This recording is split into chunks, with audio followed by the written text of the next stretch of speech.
Untuk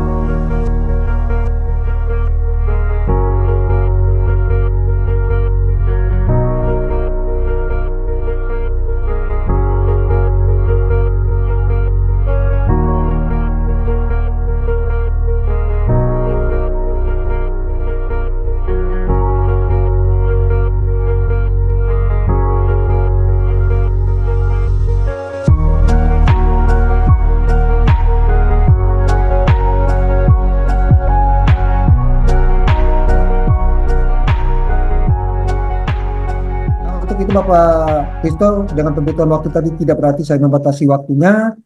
Selanjutnya Bapak, waktu seluas-luasnya saya serahkan pada Bapak Kristo untuk menyampaikan informasi penting seputar bagaimana kita berpikir kritis dan konsep serta aplikasi di dunia AS aparatur sipil negara. Waktu sepenuhnya saya serahkan pada Bapak Kristo.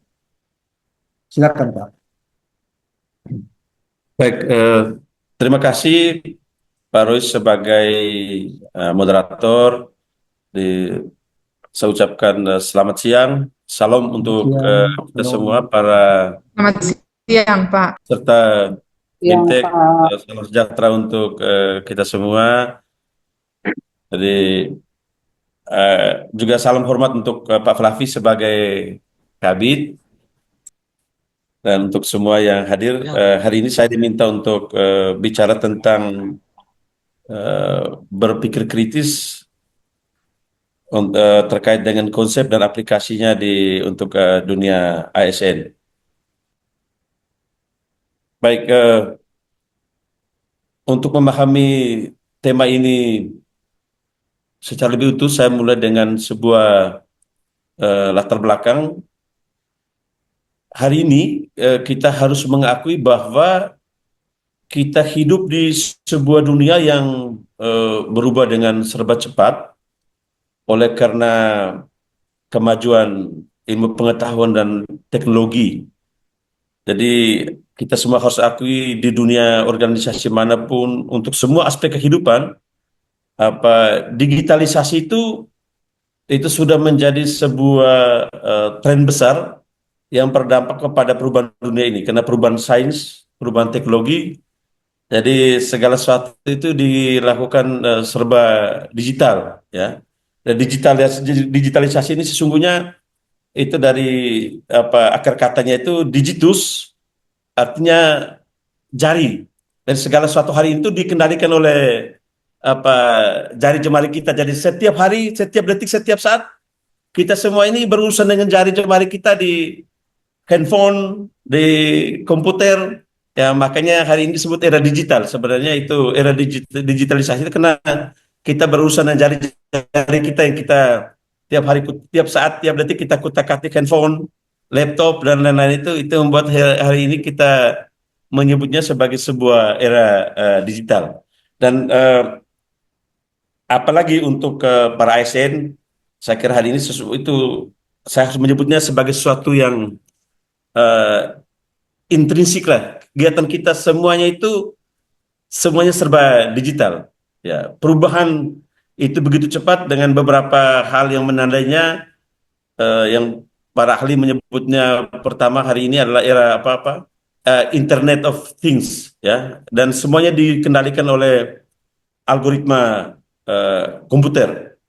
Jadi semua sistem kerja kita di bisnis, politik, apalagi dunia birokrasi pemerintahan itu semuanya dikendalikan oleh internet, dikendalikan oleh sistem algoritma komputer. Ya, hari ini di desa-desa, di kampung-kampung, guru SD juga sibuk dan urusan digitalisasi ini. Ya, mau ikut tes kompetensi dan lain-lain, mesti tidak ada alasan mau tinggal di kampung kah, di udik, harus menguasai komputer, harus menguasai internet. Ya, bahkan begitu kuatnya cengkeraman pengaruh internet, algoritma komputer itu, saya atau teman-teman mungkin sudah baca buku sejarawan Israel terkenal itu, Yuval Noah Harari, ada judul bukunya Homo Deus. Dia meramalkan tentang masa depan umat manusia, dan menurut beliau hari ini dunia itu dikuasai oleh aliran data,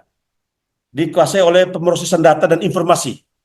Jadi di dalam kita punya benak ini hampir tiap hari dipenuhi oleh berbagai data informasi yang masuk, yang membuat kita itu kadang-kadang pusing, ya. Karena ada banyak hal, baik yang positif, negatif itu masuk ke dalam benak dan pikiran kita. Dan itu kita hadapi setiap detik, setiap menit. Ya. Karena itu dia bicara yang sangat sederhana. Hari ini hampir kita punya rutinitas kehidupan itu diwarnai oleh 3 kegiatan, yaitu rekam, setiap hal yang berkembang, kegiatan masak di dapur, bahkan bangun tidur pagi orang sudah mulai rekam, orang mulai foto-foto di FB Pro macam-macam itu, ya. Kemudian dia wajib upload, unggah, ya. Lalu setelah itu dia bagikan supaya semua orang tahu, ya. Bagaimana hari ini, makanya dia katakan semacam ada sebuah agama baru, yaitu namanya agama data, ya, datisme. Jadi semuanya itu dikalikan data, dan kita semua berurusan dengan pulsa data hampir tiap hari, ya. Dan semua proses rekam, unggah, bagikan ini tidak akan jalan kalau kita tidak punya pulsa data.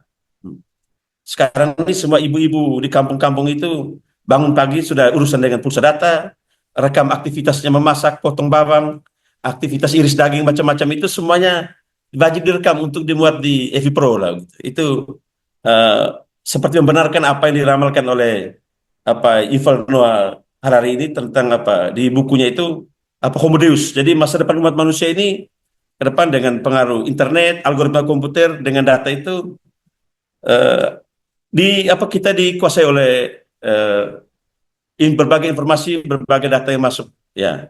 Nah, lalu hari ini dari berbagai informasi yang berkembang dan berkuasanya media sosial itu kita kenal dengan apa yang disebut hoax atau berita bohong, ya. Ini maksudnya kita masuk pada sebuah era di mana kita alam pikiran ini tidak lagi dikuasai oleh kebenaran-kebenaran faktual yang terjadi, tapi kebanyakan dikuasai oleh perasaan kita sendiri, oleh pandangan palsu kita sendiri yang dibentuk oleh informasi-informasi yang sulit diuji kebenarannya secara valid. Ya. Maka kita mengenal informasi-informasi yang sekali lagi tren itu, oh ini hoax, berita bohong. Memang karena kita sebagai masyarakat hampir hari ini sulit membedakan yang berkembang di media sosial itu mana informasi-informasi yang benar dan mana informasi-informasi yang palsu, ya. Karena dalam otak kita dijalin dengan hal seperti itu, ya. Nah, untuk kita para ASN, ya, hal-hal seperti ini juga akan berdampak pada cara kita, pada upaya kita ketika kita akan mengambil keputusan-keputusan penting, mengambil kebijakan-kebijakan penting yang terkait dengan tugas kerja kita, ya, tugas dan kerja kita, dan itu akan menjejali pikiran kita tiap hari, ya. Dengan kondisi seperti ini, kita tidak ada pilihan untuk mundur atau menghindar, ya. Kita tidak ada pilihan untuk mundur atau menghindar, Bapak Ibu sekalian.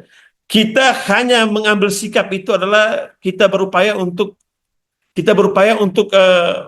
adaptif terhadap perubahan yang sedang terjadi yang serba cepat ini, ya. Sementara tuntutan masyarakat hari ini terhadap kinerja pemerintah, kinerja ASN itu sangat tinggi, dan dari hari tuntutannya semakin rumit. Kalau yang terjadi tahun 80-an, 90-an, rakyat itu mau ASN itu kinerjanya ya seperti ini sudah pas lah.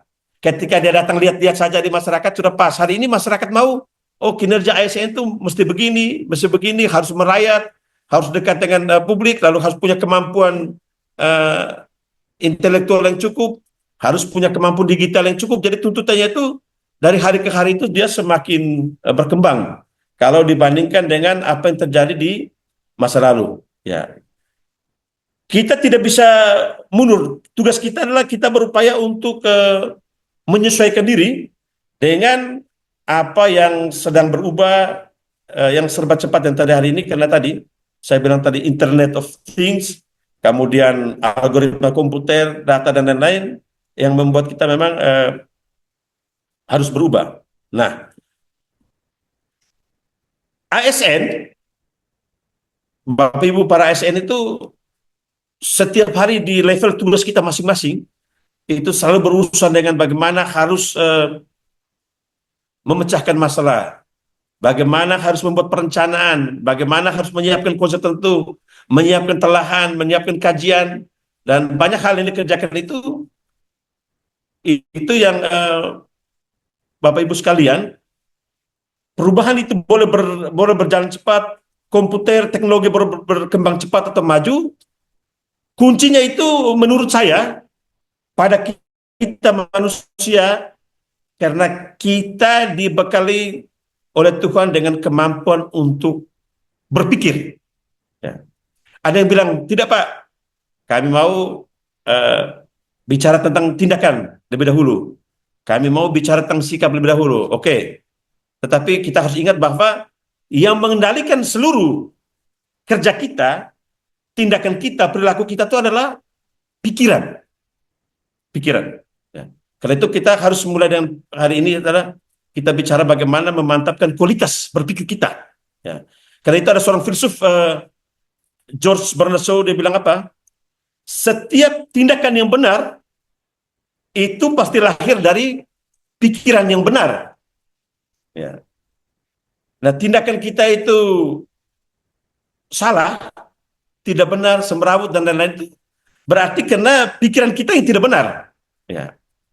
Karena itu saya mengajak kita semua hari ini dengan tema yang diberikan ini, kita harus terutama sebagai ASN meyakini diri bahwa berpikir kritis itu harus menjadi kompetensi, menjadi kekuatan utama untuk kita para ASN dan secara umum manusia, tapi terutama untuk kita para ASN. Kenapa Bapak-Bapak sekalian, Bapak Ibu sekalian? Secara filosofis kita harus yakin bahwa pikiran itu adalah sesuatu yang bersifat kodrati di dalam diri manusia. Dia bersifat intrinsik pada diri manusia. Ya.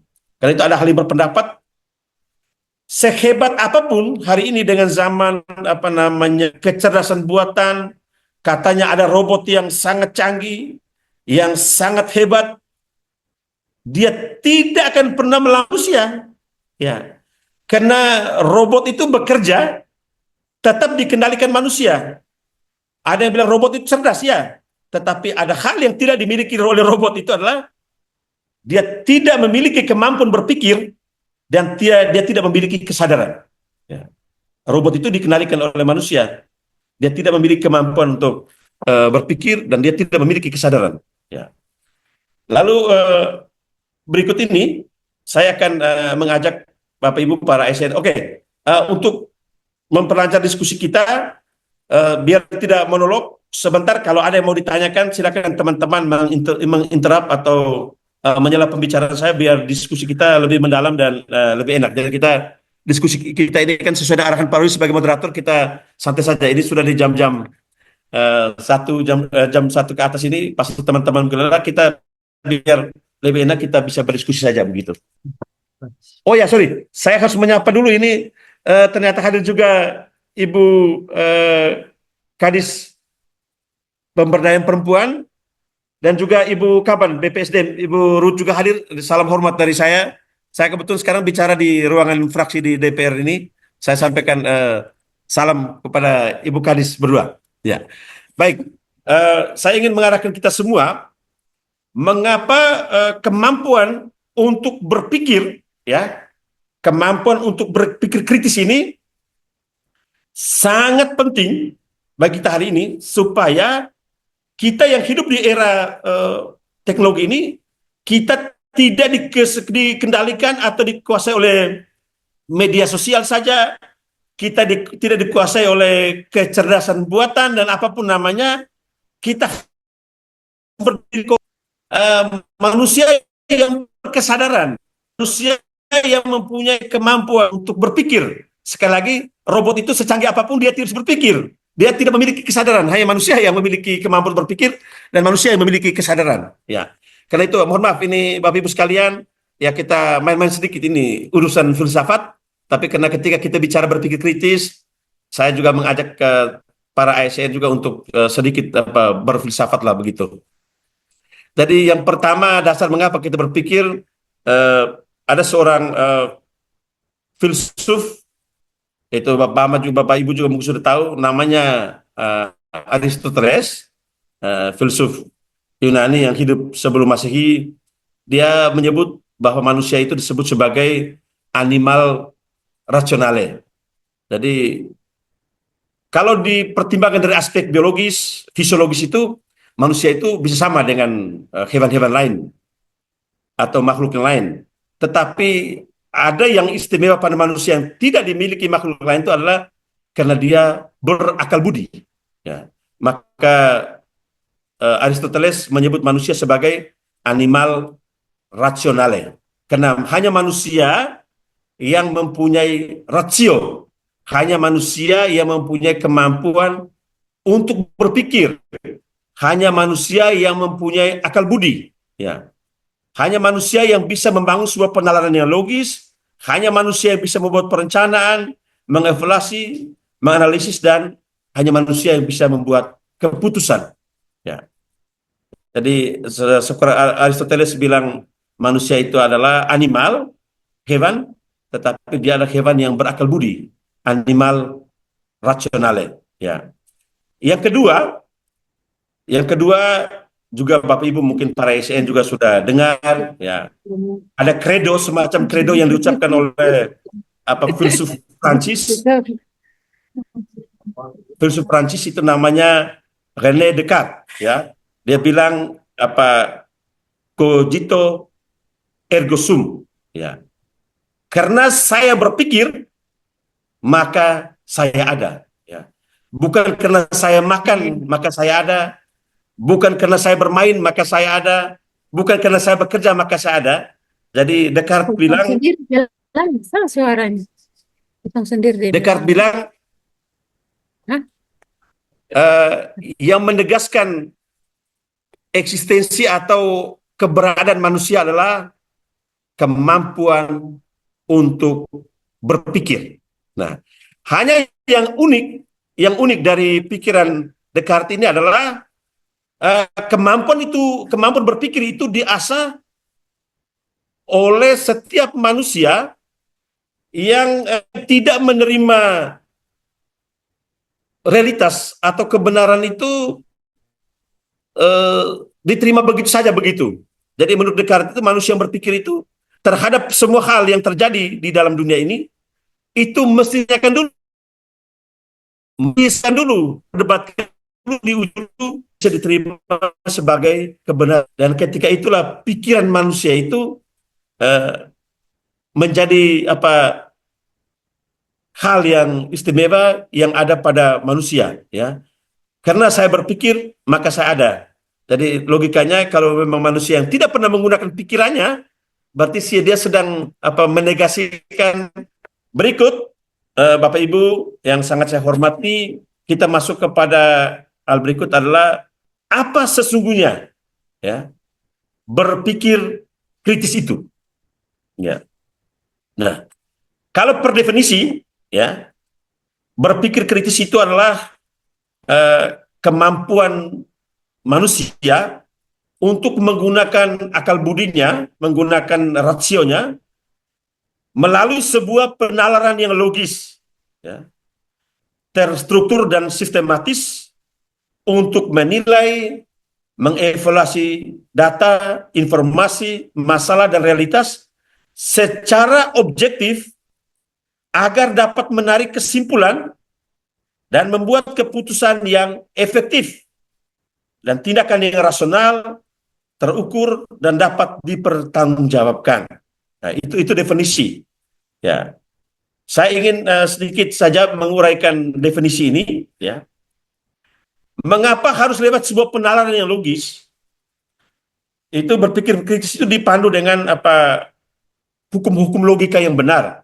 Ya, karena waktu kita singkat, ya, biasanya kita kenal dulu mungkin masih kuliah, kenal ada dua jenis penalaran yang sering dipakai dalam hidup sehari-hari itu adalah penalaran deduktif dan penalaran induktif. Ya, penalaran deduktif itu, ya ini kelihatan bahasanya keren sekali, tapi maksudnya kalau kita ingin menulis suatu, kita bicara suatu, menganalisis suatu itu, kita selalu mulai dengan apa namanya premis tertentu yang sudah diterima kebenarannya untuk bisa mengambil kesimpulan. Ya, contoh penalaran deduktif yang sering orang pakai itu, semua manusia itu berakal budi.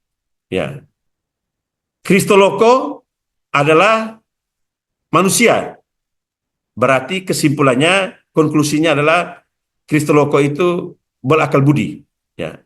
Jadi dari jalan pikiran deduktif ini, pikiran ini terstruktur dan sistematis karena orang mengambil kesimpulan itu berdasarkan premis tertentu. Nah, kalau penalaran induktif yang juga sudah pernah kita mungkin sudah pernah banyak yang tahu, ya. Itu terutama dibuat oleh para ilmuwan atau kita lah, juga kita para ASN juga begitu. Kita mengumpulkan data-data di lapangan dulu, kita mengumpulkan fakta-fakta di lapangan dulu, baru kita mengambil kesimpulan. Ya, contoh konkret sederhana saja. Ya, misalnya ketika saya buat penelitian di Kabupaten Kupang, saya lihat di sana semua sapi itu ternyata warnanya warna kuning. Ya. Lalu tidak bisa kemudian saya pulang buat semacam laporan kepada dinas saya, kepada kepala dinas. Ternyata semua sapi itu berwarna kuning. Ternyata di lapangan itu kan ada sapi yang warna hitam juga, ada sapi yang juga campur belang-belang. Jadi penalaran itu bisa karena dari faktor lapangan beberapa itu kita sudah menarik kesimpulan yang dianggap mewakili semua, ternyata itu tidak benar gitu. Ya. Yang berikut, orang berpikir kritis itu menjunjung tinggi prinsip objektivitas. Ya. Bapak Ibu sekalian, objektivitas ini sederhananya adalah kita ketika mengambil keputusan, kita mesti punya kemampuan untuk mengambil jarak dengan realitas. Ini contoh konkret saja begini. Ya. Misalnya di suatu waktu di dinas kesehatan, itu ada lamaran untuk para petugas, untuk kerja di kesehatan, para bidan perawat misalnya. Yang melamar itu begitu banyak. Di antara yang melamar itu, ada beberapa orang itu orang-orang dekatnya ibu kadis kesehatan. Ya. Nah, ketika dites, ternyata orang-orang dekat ini nilainya di bawah standar, tidak memenuhi passing grade. 5, 6 begitu, sementara passing grade-nya bisa 7 ke atas. Ya. Pada saat mengambil keputusan, ibu kadis ini mengalami dilema. Mau luluskan mereka ini yang 5, 6 hanya karena punya hubungan keluarga, atau luluskan orang-orang yang nilainya 7, 8, 9, 10 ke atas, tapi mereka tidak punya hubungan keluarga. Disinilah prinsip objektivitas itu mesti diterapkan. Nah, kalau saya jadi kadis, saya harus mengambil sikap begini. Kalau objektif, berpikir kritis. Biar mereka ini punya hubungan dekat dengan saya, tapi karena nilai mereka tidak memenuhi ambang batas, saya tidak boleh meluluskan mereka. Saya mesti meluluskan orang yang nilai di atas passing grade, karena penetapan passing grade itu adalah parameter objektifnya. Sedangkan hubungan kekeluargaan itu adalah sesuatu yang bersifat subjektif. Ya. Yang berikut, terstruktur dan sistematis. Itu artinya kemampuan kita untuk mengurut-urutkan jalan pikiran kita, supaya pikiran kita itu ya mudah dimengerti dan dicerna oleh orang lain. Yang berikut, dengan berpikir kritis terhadap realitas, terhadap kemapanan yang sudah sehari-hari dianggap lumrah di antara kita, itu kita harus interpretasi. Kita mesti evaluasi kembali. Kalau ternyata itu tidak benar, ternyata itu tidak baik, kita mesti punya kemampuan untuk mengevaluasi kembali. Ya. Karena kadang-kadang dalam kehidupan kita hari orang tanya, kenapa kamu sering datang terlambat ke kantor? Ada yang jawab gampang-gampang saja. Oh ya, memang saya terlambat karena kami dari dulu memang sering terlambat begitu. Ya. Oh, kenapa buat seperti ini? Oh, memang dari dulu waktu atasan saya dulu memang begini. Padahalnya secara objektif itu tidak benar. Itu tidak baik, tetapi karena itu dianggap sesuatu yang sudah lumrah, sesuatu yang sering dijalankan, itu lalu kita itu menerima itu sebagai hal yang biasa-biasa saja. Tapi kalau kita berpikir kritis, kita punya daya untuk melakukan interpretasi, mengevaluasi terhadap sesuatu yang sudah jalan. Kalau itu tidak baik, itu tidak benar, kita perbaiki kembali. Yang berikut, kita mesti di dalam berpikir kritis ini termasuk juga kemampuan kita untuk menganalisis sesuatu, informasi yang ada, data, fakta, realitas yang ada itu, kita mesti pecahkan realitas itu dalam komponen-komponen detailnya, supaya kita bisa menemukan hubungan antar bagian itu seperti apa. Ya, contoh kalau saya pegawai dinas PU, kepala dinas minta saya untuk, ya kau sekarang disuruh untuk menggambar jembatan misalnya. Kan Pak Kadis perintahkan saya ini realitas jembatan ini. Tapi ketika saya sebagai staf, saya mesti menggambar dia punya abutmennya, mesti menggambar dia punya sayap jembatannya, menggambar dia punya bentangan-bentangan jembatannya, sampai menghitung kubikasi dan lain-lain. Itu adalah bagian dari kemampuan orang berpikir kritis untuk menganalisis sesuatu. Lalu kemudian, berpikir kritis itu ada konsekuensi etisnya, ada konsekuensi moralnya. Apakah keputusan yang kita ambil, apakah tindakan yang kita ambil itu benar tidak secara etis atau secara moral. Dan ketika itu merugikan banyak orang, berdampak pada kerusakan nilai kemanusiaan, itu tidak boleh dilakukan. Itu berarti kita tidak berpikir secara kritis. Ya. Yang berikut, orang yang berpikir kritis biasanya dia akan berupaya untuk melampaui emosinya. Ini penting menurut saya. Kita hari ini bicara tentang kecerdasan emosi. Ya, saya ingat dulu saya dosen filsafat itu dia berkelakar begini. Manusia ini sebenarnya ibarat kendaraan juga. Ya, emosi yang kita miliki itu adalah bahan bakar dalam hidup kita. Akal budi itu setirnya. Ya. Nah, kalau manusia yang benar itu mesti dikendalikan oleh akal budinya, jangan dikendalikan oleh emosinya. Ya.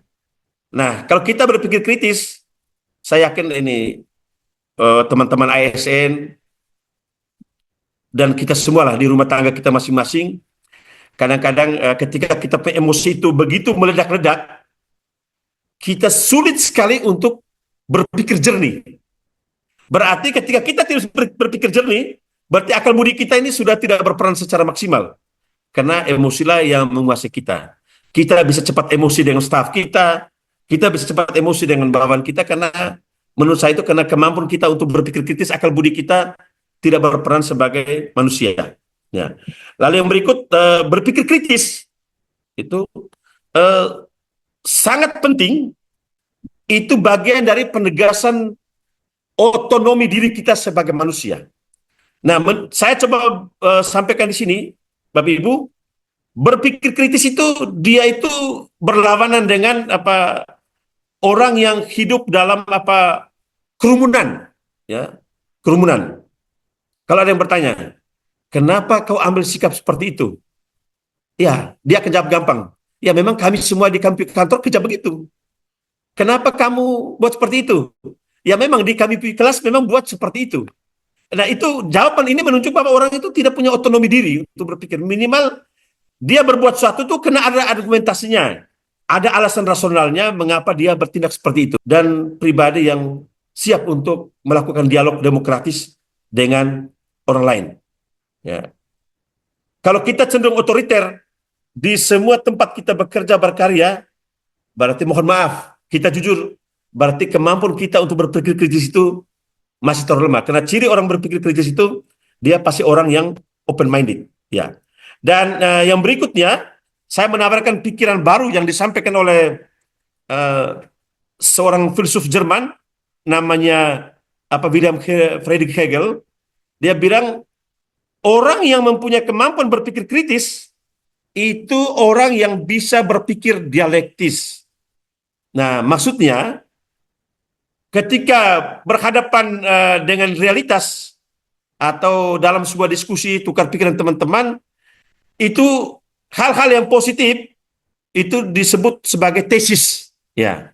Nah, tesis ini adalah masukan-masukan, pikiran, pandangan yang sudah berkembang, yang sudah diterima sebagai kebenaran.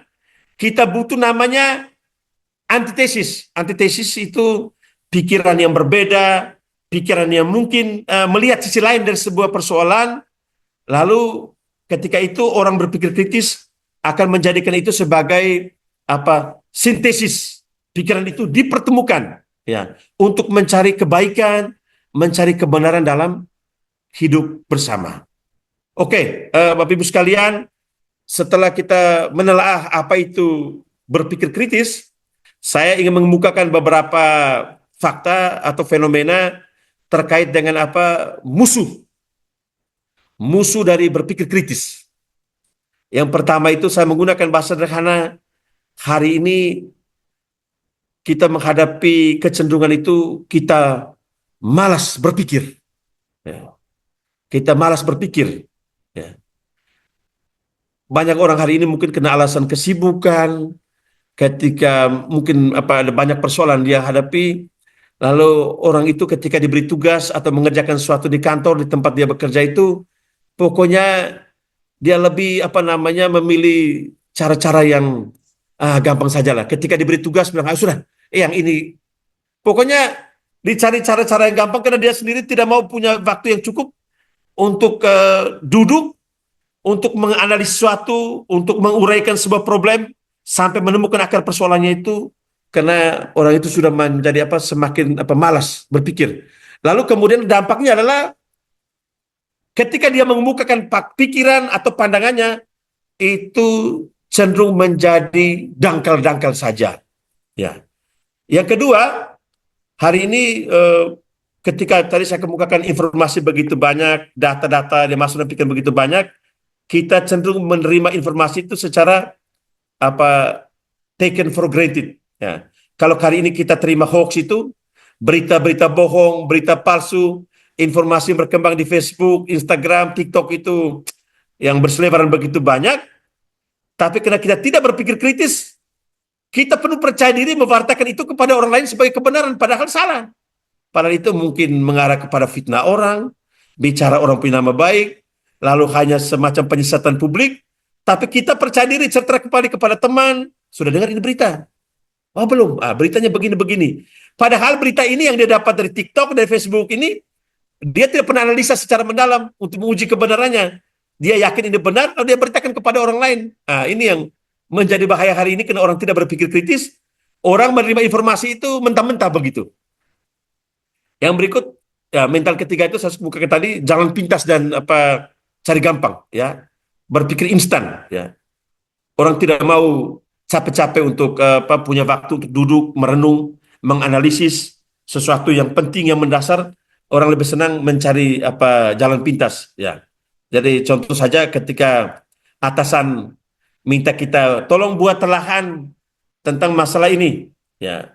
Ada wabah ini, penyakit ini, kasus ini. Nah, kalau staf mau cari gampang, ya, dia tinggal copy paste bahan dari telahan dia teman kemarin, dia tinggal buka di laptop, file masih ada, dia tinggal rubah satu dua hal lalu kirim ke pimpinannya. Ini. Itu kan kerja untuk kerja jalan pintas dan kerja cari gampang. Yang berikut, berpikir minimalis. Berpikir minimalis itu ya berpikir yang standar-standar sajalah. Pokoknya yang penting saya sudah jadi begini, saya kerjakan saja yang rutin-rutin. Untuk berinovasi, untuk berkreasi, mencari hal-hal baru itu sangat sulit bagi orang yang tidak suka berpikir kritis. Ya. Baik, berikut Bapak Ibu, saya ingin memberikan beberapa tips saja supaya kita selalu berusaha untuk membangun kompetensi, membangun kemampuan kita untuk berpikir kritis itu. Yang pertama, ya, memang ini tugas berat untuk kita. Kita selalu berupaya untuk mengasah logika kita dalam berpikir. Ya. Kalau selama ini kita cenderung untuk mengambil jalan pintas dan tidak punya waktu untuk belajar mengasah logika berpikir kita, saya ajak kita harus berusaha untuk menjadi seorang ASN yang transformatif, ASN yang inovatif itu dengan mengasah logika berpikir kita. Yang kedua adalah kita tidak boleh berpuas diri dengan apa yang ada pada kita. Jadi kebanyakan semua kita ini, termasuk saya, karena merasa sudah selesai S1, sudah selesai S2, sudah selesai S3, kita tidak punya kemampuan untuk terus menambah pengetahuan kita. Ya. Merasa ijazah kita sudah cukup, ilmu kita miliki itu dianggap sudah cukup, kita hampir tidak punya waktu lagi untuk menambah pengetahuan kita. Ya. Yang berikut, kita belajar untuk terus berpikir mendalam. Ya. Nah, berpikir mendalam ini maksudnya, Bapak Ibu sekalian, ketika kita ingin menyelesaikan sebuah problem, atau kita mendapat tugas dari kita punya atasan untuk mengerjakan sesuatu, kita berupaya untuk menemukan ya persoalan-persoalan itu sampai ke akar-akarnya, lalu kita memberikan sebuah solusi yang komprehensif, ya, yang multi perspektif begitu. Jangan sampai kita kemudian karena kemampuan kita berpikir terlalu sempit dan tidak mendalam, maka kita juga memberikan upaya penyelesaian soal atas suatu hal itu tadi secara dangkal-dangkal saja dan diambil cara yang gampang lah begitu. Ya. Dan yang berikut, tidak ada jalan lain. Ya. Tidak ada jalan lain. Menurut saya kita harus memperbanyak referensi kita. Nah, dari banyak studi, orang-orang yang berpikir kritis, analitis, itu dari kita dengar dia bicara, dia menulis, dia memecahkan persoalan, mengambil keputusan itu hampir semuanya adalah orang-orang yang selalu memperbanyak referensi. Ya. Dengan banyak membaca, bergaul, dan bertanya kepada orang yang memiliki pengalaman dan memiliki pengetahuan lebih dari kita. Ya. Dan terakhir, kita harus mengembangkan sikap yang adaptif. Ya. Kita mesti menyadari bahwa sekarang ini dunia cenderung berubah, dunia ini berubah begitu cepat, jadi kita harus menjadi ASN yang adaptif. Kalau tidak, kita akan ditinggalkan oleh perubahan. Ya. Baik, berikutnya,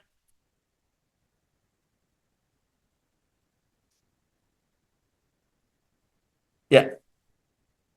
Karena waktu kita langsung masuk saya ingin sebentar kita bukan ada pikiran dialog ini dengan teman-teman. Baik, saya langsung masuk kepada hal-hal apa yang kita bisa aplikasikan untuk para ASN ini, ya, terkait dengan kemampuan berpikir kritis ini. Ya. Saya berpandangan bahwa teman-teman ASN ini secara otomatis itu menjadi para teknokrat. Ya. Orang-orang yang memiliki pengetahuan, memiliki kecakapan, dan keahlian teknis di bidangnya masing-masing. Ya. Beda dengan para politisi. Ya.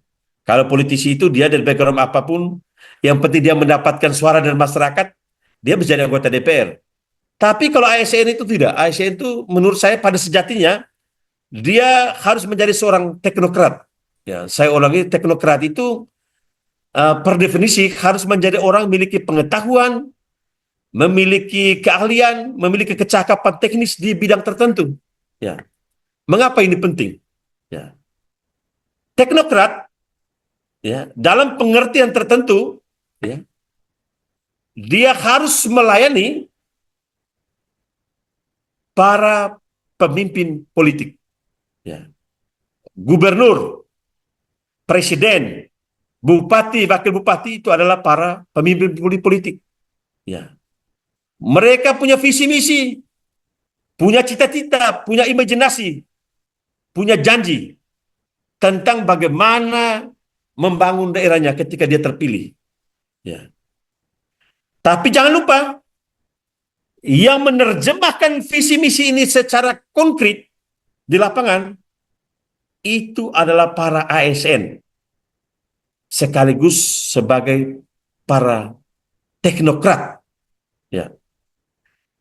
Janji kita, imajinasi, mimpi para politisi, Bapak Gubernur, Wakil Gubernur, Bupati, Wakil Bupati itu, ya, tidak bisa diterjemahkan begitu saja di masyarakat. Itu bisa terjadi. Ya. Untuk dia bisa landing, dia bisa masuk ke masyarakat, itu visi misi program kerja politik itu, mesti ada para teknokrat yang menyiapkan desain teknisnya, yang mesti membuat perencanaannya, yang mesti membangun sistem kerjanya, menyusun regulasi, mengelola anggaran, membangun sistem pengawasan, dan memastikan bahwa pembangunan pemerintahan itu berjalan baik, pelayanan publik berjalan baik. Itu adalah para ASN. Karena itu saya sampaikan di sini, ya, para teknokrat itu menurut saya bukanlah pesaing dari para pemimpin politik. Itu para teknokrat, para ASN. Kenapa? Karena para pemimpin politik itu, ya ini jujur, para pemimpin politik itu, karena saya juga seorang politisi, ketika dia bicara visi misinya, yang dia pikirkan adalah bagaimana dampak dari visi misi itu untuk menaikkan dia punya popularitas dan elektabilitas politik, terutama pada pemilu berikutnya. Ya. Karena hampir jarang politisi itu dia makan satu piring. Dia itu cenderung tambah kalau mau guyon seperti itu. Ya. Jadi visi misinya buat begini-begini itu supaya popularitasnya di masyarakat itu naik, elektabilitasnya naik. Ya. Tapi beda dengan para birokrat, beda dengan para ASN, teknokrat, Bapak Ibu sekalian.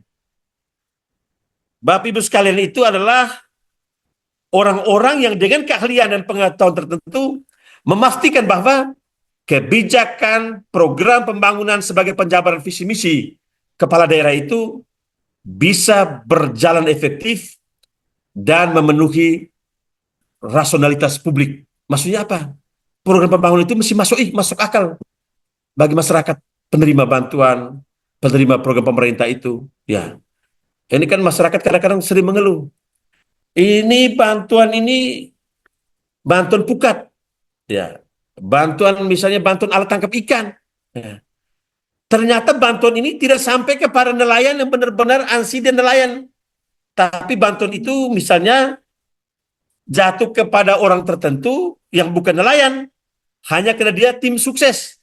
Nah ini menurut saya itu tugas para ASN untuk memastikan bahwa dengan kerangka kerja teknis yang ada yang dimiliki oleh ASN dan keahlian yang dia miliki, kecakapan pengetahuan yang dia miliki, memastikan bahwa bantuan pemerintah itu yang dirancang oleh seorang pemimpin politik sampai ke sasarannya. Ya.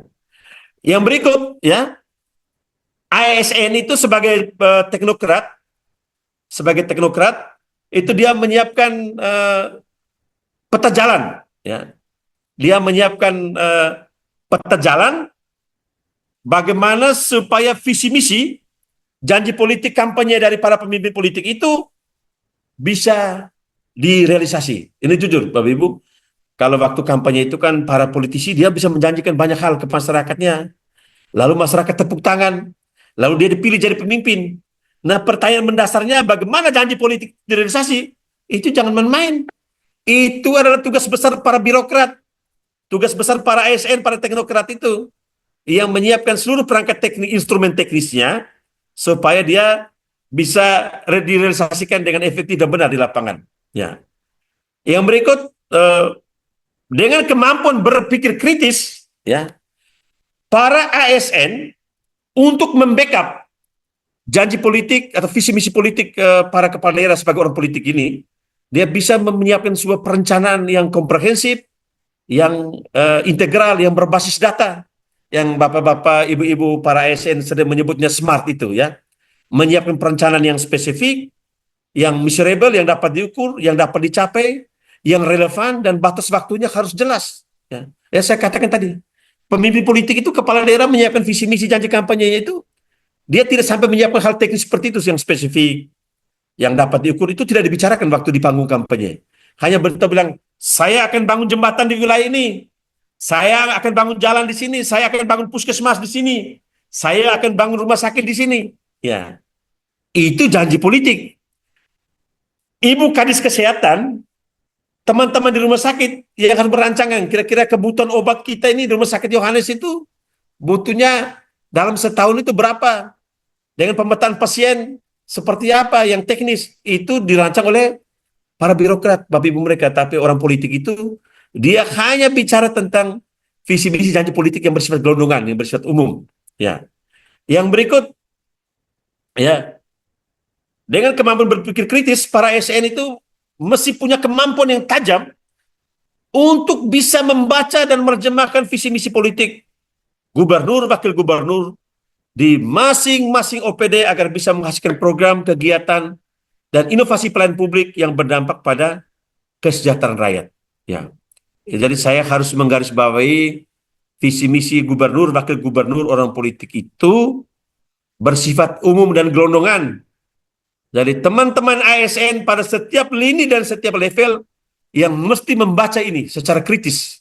Setelah dibaca, dianalisis secara kritis, dan kemudian diterjemahkan, ya, dalam kerangka yang lebih teknis dan administratif. Karena itu bukan urusan orang politik, itu adalah urusan dari para ASN. Ya. Nah, saya langsung ke contoh saja biar lebih konkret.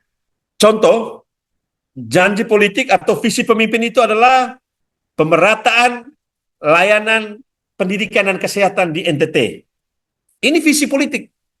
Ini janji politik yang dibuat oleh Pak Gubernur, Wakil Gubernur. Dengan kemampuan kritis dan analitis yang dimiliki oleh para ASN, visi misi ini mesti dijabarkan, diterjemahkan secara sangat teknis. Contoh, di bidang pendidikan, para ASN yang mesti menyiapkan data berapa sekolah di NTT, berapa jumlah siswanya, ya, bagaimana cara membangun pemahaman para pemangku kepentingan, para kepala sekolah, bapak ibu guru, para korwas, ya, itu tugas ASN. Lalu kemudian skema pendanaannya, apakah mau pakai dana DAKA atau mau pakai spesifik Grenka, itu ASN yang mesti menyiapkan perangkat teknisnya. Kemudian bagaimana metode distribusi sumber dayanya, anggaran ke sekolah ini berapa, di sini tempatkan guru ASN berapa orang untuk menunjang program ini, itu dibuat oleh para ASN, para kepala dinas, para kabit, para stafnya, ya, berupa dana, tenaga, orangnya siapa, itu dilakukan oleh para ASN. Kemudian mengorganisir sistem pelaksanaannya, ya, merancang sistem pengawasannya, kemudian merancang instrumen monitoring evaluasi. Itu adalah tugas para ASN, para teknokrat. Seorang politisi, pemimpin politik itu hanya omong tentang tadi, pemerataan layanan pendidikan dan kesehatan. Sama juga di bidang kesehatan, ya, ada pemerataan pelayanan kesehatan. Iya, banyak dong. Lalu yang berikut, ya, janji contoh yang berikut adalah ini konkret, ya, tentang visi misi Pak Gubernur, Pak Wakil Gubernur itu tentang hilirisasi, ya, menciptakan produk dengan nilai tambah ekonomi dari komoditi lokal pada semua desa di NTT. Ini janji politik. Para ASN yang kritis dan analitis mesti melakukan apa? Merancang skema pendanaannya. Yang berikut mulai identifikasi pemetaan potensi komoditi yang bisa dikembangkan di desa-desa. Ya. Contoh di daratan timur, di desa A, di sini cocok dikembangkan komoditi ini. Ya. Di Flores, di desa ini perlu dikembangkan komoditi ini. Ya. Itu tugas ASN. Janji politiknya itu oleh gubernur dan wakil gubernur. Yang berikut membangun pemahaman pemangku kepentingan di semua kabupaten dan desa. Kenapa? Karena hilirisasi ini tidak akan jalan kalau kepala desa, bupati di kabupaten itu tidak disepahamkan pikirannya untuk siap menerima program ini. Tugas siapa? Ini mesti dirancang oleh ASN. Yang berikut, menyiapkan metode pendistribusian sumber daya. Nah, misalnya per desa 500 juta. Ini rencana Pak Gubernur, Pak Wakil Gubernur. Tapi kalau tidak disiapkan dengan benar penguatan kelembagaannya, manajemennya di desa itu, saya yakin itu akan sia-sia. Dan yang kerjakan ini siapa? Ini teman-teman ASN. Yang berikut, teman-teman ASN yang perlu membuatkan rencana bisnisnya, bisnis plan-nya. Ini contoh dikembangkan komoditi kopi. Setelah dikembangkan jadi bubuk, kira-kira mau dijual kemana, sampai ke pemasarannya kemana, pengawasannya bagaimana. Itulah perangkat-perangkat teknis administratif yang mesti dikerjakan oleh para ASN. Dengan berbekal apa? Kemampuan untuk berpikir kritis dan analitis. Tetapi kalau kita mau cari gampang, tidak usah dengan analitis yang bagus, berpikir kritis yang bagus, teman-teman, ini uang 500 juta ini dari dinas ini tinggal dialokasikan saja ke desa. Di sana mau jadi apa itu bukan urusan. Yang penting uang itu sudah sampai ke desa. Karena kita tidak menyiapkan seluruh perangkat teknis untuk menjadikan visi misi itu menjadi konkret dan real. Ya. Jadi ini dua contoh konkret saja yang saya sampaikan kepada teman-teman ASN dengan kemampuan berpikir kritis, analitis yang dimiliki oleh kita, terutama teman-teman ASN. Teman-teman akan membantu untuk membaca dan menjabarkan visi misi gubernur, wakil gubernur, visi misi daerah ini menjadi lebih konkret, menjadi lebih teknis di lapangan, dan akan berdampak kepada masyarakat banyak. Ya, ini ada bagian yang berikutnya. Saya kira itu hanya catatan saja yang bisa dibaca oleh teman-teman ASN. Jadi prinsipnya, dengan kemampuan berpikir kritis yang kita miliki, kita harus meyakini diri bahwa perubahan teknologi, digitalisasi ini makin cepat. Kuncinya tetap ada pada kita manusia yang harus berpikir kritis terhadap setiap hal, terhadap realitas yang berkembang. Ya. Sekarang sudah ada artificial intelligence, AI. Saya tetap berpendapat bahwa secerdas apapun itu robot, itu AI, tetap kita manusia adalah makhluk yang paling cerdas. Logikanya, karena robot itu manusia yang ciptakan, tetap robot itu dikendalikan oleh manusia. Karena yang berpengetahuan, yang berkesadaran itu hanya kita manusia. Karena kita manusia diberikan bekal oleh Tuhan untuk berpikir kritis, berpikir analitis, dan dengan cara itulah kita bisa menemukan kreativitas dan inovasi kita, terutama teman-teman ASN dalam berpemerintahan. Baik, saya kira itu saja dulu hal-hal yang saya sampaikan terkait dengan kemampuan berpikir kritis. Seterusnya saya kembalikan kepada Pak Moderator, Pak Rois, mungkin ada dialog, ada pertanyaan untuk mendalami materi yang saya sampaikan ini. Terima kasih Pak Rois, saya kembalikan. Baik, terima kasih Bapak pemateri kita, Bapak Kristo. Itu tadi materi yang telah disampaikan oleh Bapak Kristo, kurang lebih 60 menit untuk kita sekalian. Dan tentunya dari penyampaian materi yang cukup panjang dengan lugas disampaikan pada kita sekalian secara langsung selama 60 menit ini, mungkin ada hal-hal yang perlu menjadi pertanyaan atau yang digaris atau yang diberikan bold sendiri oleh teman-teman sekalian. Silakan Bapak Ibu, jika ada pertanyaan, saya bagi dulu sesinya ya. Baik, saya beri dulu kesempatan yang pertama pada Ibu Ruth untuk bisa menyampaikan apa yang kira-kira menjadi pertanyaan. Ibu Ruth, silakan Ibu. Terima kasih Pak Hiro. Tentang berpikir kritis. Kalau dalam suatu dinas ingin melakukan tes, ternyata di dalam peserta tes keluarga nilainya ternyata di bawah dari standar yang ditentukan. Nah, yang dipilih siapa ya? Yang harus dipilih adalah peserta yang mempunyai nilai memenuhi standar, bukan keluarga. Nah, ini terbalik. Mohon pendapat Pak Kristo. Jadi, selama ini kita melakukan tes, khususnya saya, karena keluarga, walaupun nilainya bagus, dianggap karena keluarga tidak dimasukkan walaupun masuk dalam standar.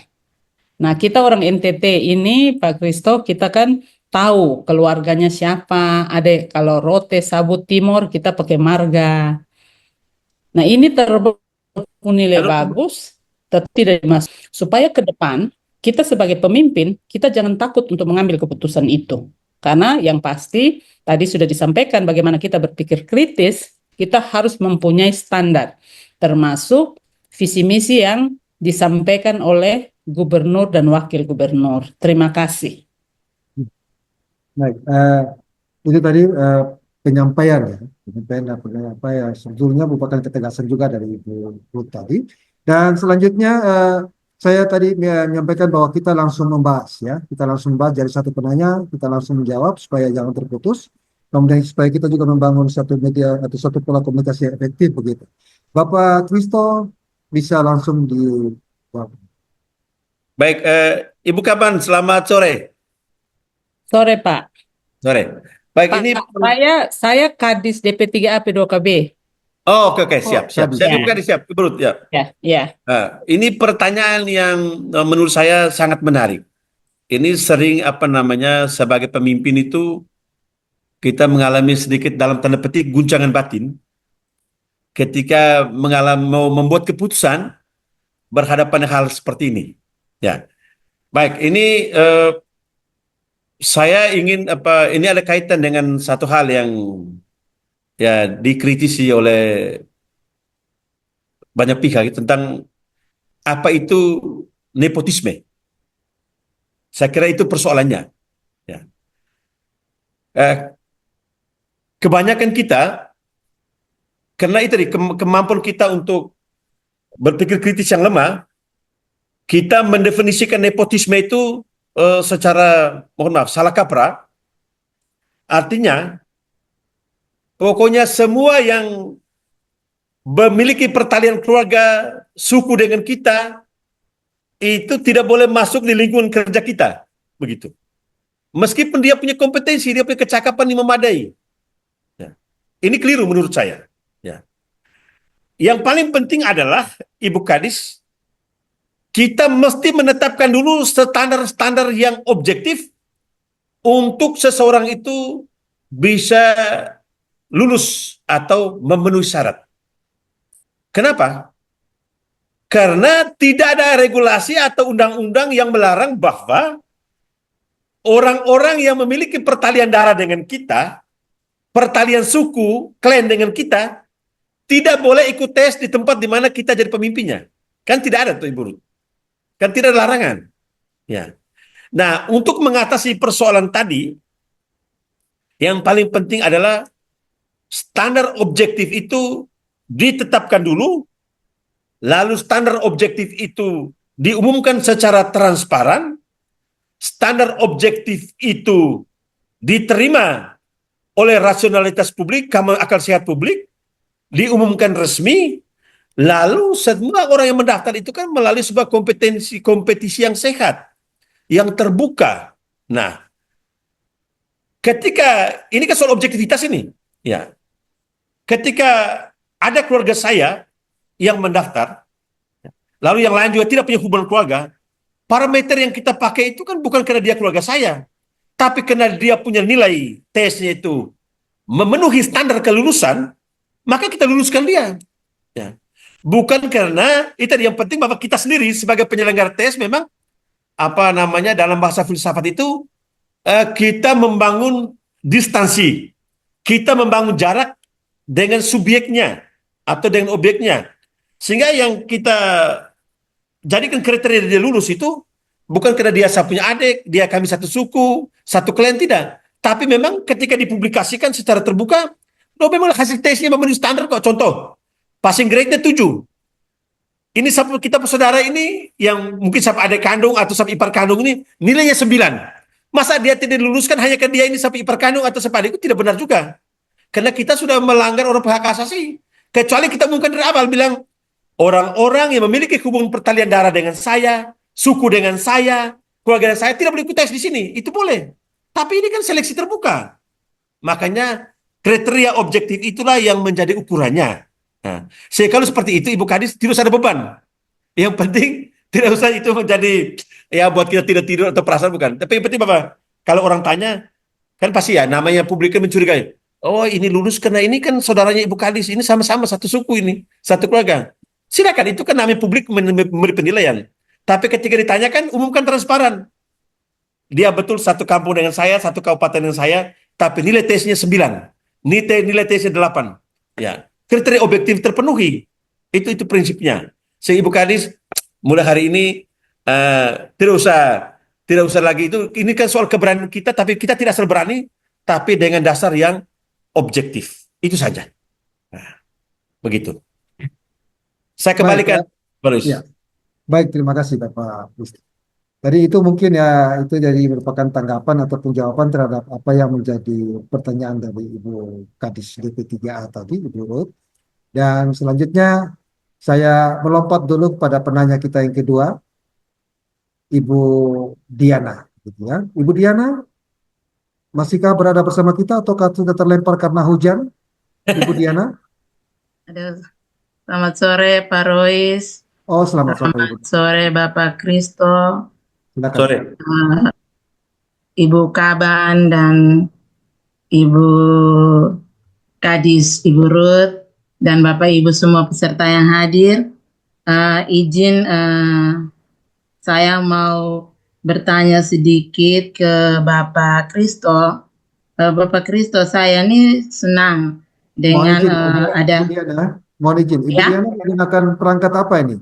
Makanya Ibu Diana kami mau tayangkan sebagai penanya. Oh iya, izin kamera saya tidak bisa nyala. Oh, ya. Ya, Oke. videonya tidak bisa ini, jadi saya tidak bisa on kamera itu. Oke, nanti kalau gitu saya izin saya tempelkan pas fotonya, Bu ya.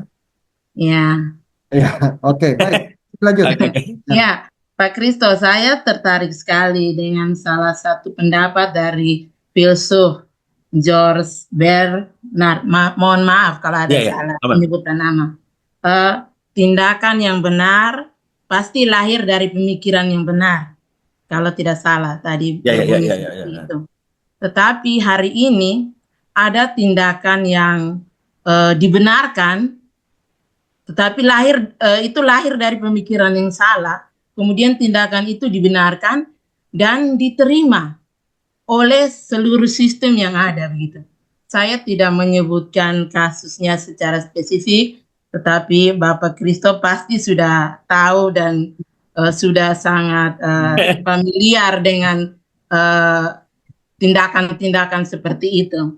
Nah, kemudian ketika ada orang yang berupaya untuk berpikir kritis, itu ada resistensi dari sistem yang ada karena mengganggu comfort zone dari sebagian orang. Kemudian itu muncul resistensi yang bahkan tidak sedikit dan tidak cepat begitu lama begitu, sehingga saya kira menurut Bapak Kristo itu sebagai seorang ASN yang dituntut profesional, harus berkompeten dan sebagainya, harus punya integritas.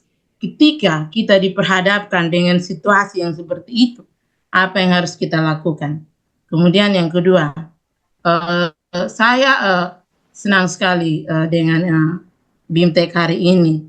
Sebenarnya ini ada kaitan dengan tupoksi kami, di mana salah satu tupoksi kami itu berkaitan dengan budaya organisasi.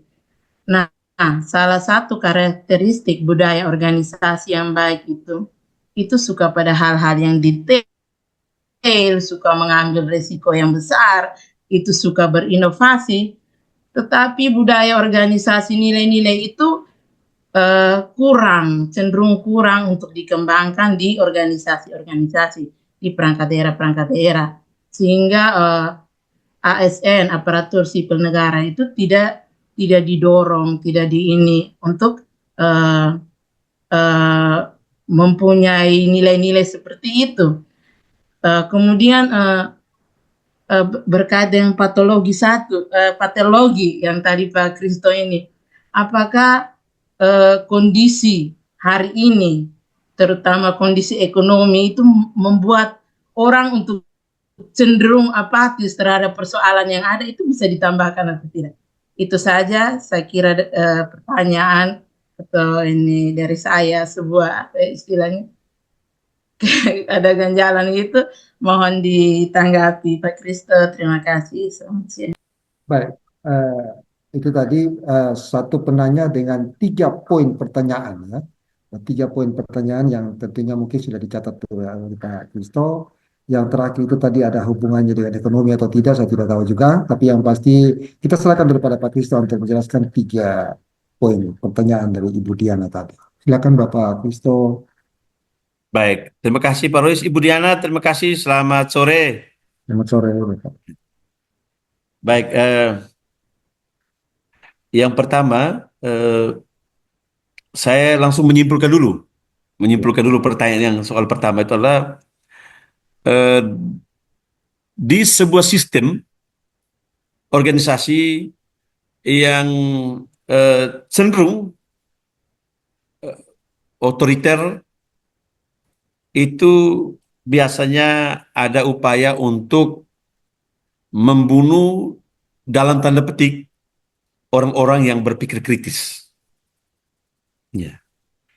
Kalau filsuf George Bernard Shaw bilang, setiap tindakan yang benar itu pasti lahir dari pikiran yang benar. Ya. Jadi terpaksa begini Ibu Diana, ini saya mau guyon saja, kita merumuskan pendapat filosofis baru itu begini, ya. Setiap tindakan, setiap pikiran yang salah itu pasti melahirkan tindakan yang dibenarkan. Jadi kalau filsuf Bernard Shaw itu, Om Royce dia bilang tindakan yang benar itu lahir dari pikiran yang benar. Kalau ini kita bisa merumuskan sebuah ideologi filsafat baru di mana dari pikiran salah itu bisa melahirkan tindakan yang dibenarkan. Ya, yang dibenarkan. Nah, biasanya tindakan yang dibenarkan itu adalah tindakan-tindakan yang dilakukan untuk memenuhi pesan sponsor dalam tanda petik. Ya, dan ini mohon maaf, ini saya omong agak kurang enak, itu biasanya dilakukan oleh teman-teman yang ingin mendapatkan sekedar untuk mendapatkan simpati dari atasan begitu. Saya tidak ingin menggunakan kata-kata bahasa lain, itu nanti terlalu vulgar. Dalam tanda petik saya itu ingin mendapatkan simpati dari atasan. Jadi biar tindakan itu salah sebenarnya, tapi dipaksakan untuk dibenarkan. Nah, ini ada kaitan dengan kultur organisasi kita yang akhir-akhir terbentuk itu, mohon maaf, memang tidak semua, ya. Lalu orang menerima itu sebagai kebenaran, ya. Itu kenapa Ibu Diana dan kita semua, karena kita cenderung untuk membenarkan kebiasaan daripada membiasakan kebenaran. Yang terjadi hari ini itu adalah kita cenderung untuk membenarkan kebiasaan, ya. Kebiasaan-kebiasaan, tindakan-tindakan yang salah itu kita anggap itu kebenaran, padahal itu salah. Tapi kita benarkan, ya. Lalu kita susah untuk membiasakan kebenaran. Nah, membiasakan kebenaran ini biasanya dilahirkan oleh orang-orang yang kritis, ya. Orang-orang yang memiliki daya analisis cukup terhadap realitas. Ya. Ada kebijakan, ya. Ini kan ada kaitan dengan prinsip loyalitas, ya. Ya, jujur, saya yakin apa yang disampaikan oleh Ibu Diana ini ada kaitan dengan prinsip loyalitas sebagai ASN. Ya. Kadang-kadang kita tahu bahwa itu tidak benar, itu tidak baik. Nah, biasa di situ ada dua kelompok ASN. Ada yang dengan keyakinan pribadi karena prinsipnya dia rasa itu yakin itu tidak benar, apalagi jangan sampai itu melanggar hukum dan lain-lain. Dia memilih untuk mengorbankan jabatannya daripada dia kena risiko hukum atau disingkirkan oleh pemimpin atau atasannya. Kadang-kadang ada yang memang berani mengambil sikap begitu, yang penting dia hidup dan keluarganya nyaman. Ya. Tetapi ada yang memang dalam tanda petik tanpa daya kritis, tanpa daya analitis, dia ikut saja. Yang penting mendapatkan promosi, mendapatkan perhatian. Nah, ini saya kira pilihan yang sulit hampir dihadapi di semua organisasi. Nah, jadi ini ada jalannya, ada caranya mungkin Ibu Diana dan kita semua. Saya coba tawarkan, mohon maaf, saya sedikit ini pakai prinsip filsafat, tidak apa-apa ya, saya izin saja. ada sebuah tawaran yang dalam dunia filsafat dikenal dengan adigium apa fortiter in re, suaviter in modo. Kita tapi yakin yang kita punya prinsip, kita punya hal yang kita yakin itu benar. Kita tinggal bagaimana yakinkan atasan kita, pimpinan kita itu dengan cara yang lembut dan cara yang baik. Ya. Fortiter in re, kita teguh dalam prinsip. Nah, kayak kita lembut dalam cara kita menyampaikan. Mungkin ada pandangan kita, ada keyakinan kita yang kita mungkin tidak setuju dengan itu tadi, daripada kita dibenarkan, kita berupaya dalam sebuah organisasi itu untuk meyakinkan dengan cara yang baik, cara yang benar. Mungkin kalau waktu rapat, kita langsung memotong pembicaraan atasan kita atau bos kita, mungkin dia tidak terima, karena dia tersinggung bagaimanapun di atasan. Tapi kalau dikomunikasikan pada mata bapak yang marah, ibu yang marah, tadi itu ada hal yang menurut saya tidak setuju. Saya coba kemukakan pikiran ini, siapa tahu ini bisa diterima begitu. Ya, itu mungkin itu pilihan jalan tengah yang saya harus kemukakan. Bahwa biasanya ada yang terlalu kritis itu di dalam organisasi itu ya semua kita maklum ya, kadang-kadang tidak disenangi, tidak disukai oleh bos atau atasan dan lain-lain. Itu mungkin jalan tengah yang saya sarankan adalah karena kita hidup bersama, hidup organisasi itu prinsip itu. Kita fortiter in re, suaviter in modo. Tetap yakin dengan kebenaran kita, tapi cara mengkomunikasikan kebenaran itu kita memilih cara yang baik, yang pas. Tentu kita tahu mood atasan kita itu baiknya kapan, dia punya apa kapan, kita cara masuknya harus pas begitu supaya orang menjadi nyaman dan senang. Ya. Lalu yang kedua, ya, yang kedua itu kecenderungan kita hari ini, ya, terkait dengan BIMTEK kita, ya, tentang budaya organisasi. Ya, kita mesti, memang kalau kita mau berpikir analitis, kita mesti berpikir, karena begini saya bilang tadi, kalau seorang politisi, itu dia berpikir yang global, yang gelondongan. Mengapa harus ada teknokrat? Mengapa harus ada ASN? Itu tugas mereka itu adalah mensuplai hal-hal detail kepada atasannya, kepada orang politik. Ya. Makanya seorang ASN itu mesti berpikir kritis dan analitis, sampai kepada detail-detailnya. Ya. Ya. Nah, yang berikut, bagaimana kecenderungan di dinas-dinas OPD? Ya, saya kira mungkin ya BIMTEK hari ini juga bagian dari cara kita untuk mengasah teman-teman di semua dinas, semua OPD ini untuk berpikir kritis, berpikir analitis, ya, supaya budaya organisasi ini dihidupkan. Ya, kadang-kadang kita memilih untuk adem-adem saja, kita memilih biasa-biasa saja, rutin-rutin saja, ya. Ini upaya dari teman-teman BPSDM ini untuk memacu daya berpikir kritis analitis di OPD-OPD yang lain.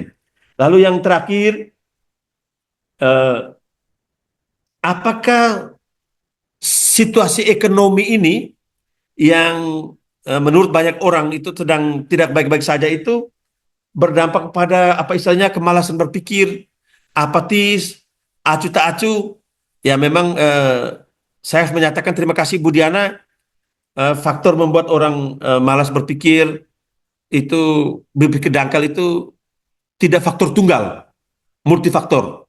Ya, termasuk mungkin dalam kondisi ekonomi yang sulit, orang juga kadang-kadang sulit malas berpikir. Tapi ada yang mengatakan begini, justru di tengah sebuah kesulitan dan tantangan hidup itu, orang justru semakin kreatif. Ya, orang pintar bilang, ya mengasah kita untuk berpikir kreatif itu karena ada masalah, ada tantangan. Kalau tidak ada tantangan, tidak ada masalah, kita tidak bisa berpikir kreatif untuk memecahkan problem hidup yang kita hadapi. Ya, jadi inovasi itu, kreativitas itu juga bisa lahir ketika kita ada tantangan. Tergantung tantangan itu kita jadikan sebagai peluang, ataukah kita menyerah pada nasib hal yang sedang kita hadapi. Itu tergantung pada kemampuan masing-masing orang untuk mengolah. Tapi yang saya harap itu Ibu Diana, malas berpikir itu kalau kena situasi ekonomi itu dianggap itu kena mood. Tapi jangan sampai itu berubah jadi karakter begitu. Pokoknya dalam hidup ini serba instan dan tidak mau berpikir yang mendalam. Itu juga repot menurut saya. Kalau mood saja boleh, itu sesaat. Tapi kalau jadi karakter itu jadi soal. Biar ekonomi baik pun orang juga malas berpikir begitu. Ya. Terima kasih, itu jawaban saya kembalikan ke moderator. Terima kasih Bapak. Bapak Kristo untuk dua penanya pertama di termin yang pertama tadi. Dan mungkin masih ada hal yang menjadi ganjalan di termin pertama tadi, tapi nanti kita akan selipkan di termin kedua ya. Saya buka dulu termin kedua. Termin kedua saya persilakan ada Bapak Krisai gitu ya. Bapak Krisai dari Ngada ini ya. Bapak Kris. Terus kemudian ada Bapak Paul Kolo di situ ya. Mohon izin, sudah turun tangannya ya. Bapak Krisai. Terus kemudian ada, mohon izin saya coba copy dulu. Bapak Paul Kolo masih terlempar ini tadi ya.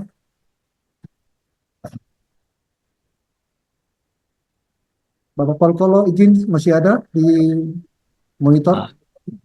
Ya, baik. Terima kasih, Oh Pak. ya, sebentar Bapak Paul. Saya cuma cek karena sempat terlempar ini Bapak Paul ya. Oke, Bapak Paul menjadi orang kedua ya. Bapak Paul menjadi orang kedua. Oke, saya persilakan dulu yang pertama Bapak Trisai. Bapak Tris, Ya, baik, silakan terima Bapak Tris. kasih Bapak Moderator. Selamat siang menjelang sore Bapak narasumber. Ya, begitu menurut pendapat saya pribadi bahwa kegiatan seperti ini begitu bagus. Hanya mungkin sedikit saran buat panitia. Yap. Kalau boleh kegiatan seperti ini melibatkan juga ya paling tidak cukup level-level manajer ataupun pejabat fungsional tertentu, sehingga apa yang disampaikan oleh Ibu Kaban tadi maupun pemateri Bapak Kristo mungkin sedikit ya bisa terjawab. Nah, kalau hanya diikuti oleh ya segelintir orang saja, saya berpikir mungkin agak susah juga. Baik, dari sisi lain pemateri atau narasumber ini sebagian besar itu sarjana filsafat semua dibandingkan dengan kami yang teknis. Ini izin Bapak narasumber, menurut kami orang teknis bahwa kami tidak perlu berpikir kritis tetapi lebih banyak berpikir praktis. Nah, ini mungkin kekeliruan juga buat kami bahwa semestinya praktis itu berawal dari kritis dulu. Ya, sedikit masukan buat Bapak narasumber, mungkinkah ada kiat-kiat tertentu buat kami yang sering berpikir praktis ini, bagaimana berpikir untuk kritis? Karena seperti apa yang disampaikan Bapak narasumber tadi dan apa yang disampaikan oleh Ibu Kaban, bahwa berpikir kritis itu sebagai kompetensi dan kekuatan. Nah, kalau kita tidak berpikir kritis, maka kompetensi itu tidak akan ada. Tetapi fenomena yang terjadi justru sebaliknya. Seperti apa yang disampaikan oleh Ibu Diana tadi, Bapak. Dan ini fakta. Mungkin Bapak dengan pengalaman belajar filosofi, bagaimana kiat-kiat bagi kami. Saya kembalikan kepada Bapak Moderator. Oke, baik Pak Trisai, jauh-jauh dari ngadainnya. Baik Bapak Trisai, untuk termin ini Bapak Kristo bisa ditanggapi dulu pertanyaan dari Bapak Trisai tadi. Ya, silakan. Baik, terima kasih. Salam untuk Pak Kris di Bajawa. Ya. Jadi begini, Pak Kris, saya mau sampaikan begini ya. Sebenarnya teman-teman ASN itu berpikir filsafatnya itu jauh lebih tinggi dibandingkan kami yang belajar filsafat. Ini saya yakin ini Pak. Jadi sebenarnya kami yang belajar filsafat ini filsafatnya kurang dibandingkan teman-teman ASN itu filsafatnya sudah tinggi. Kenapa? Para ASN ini hampir setiap, jadi mohon maaf Pak Kris jangan pesimis.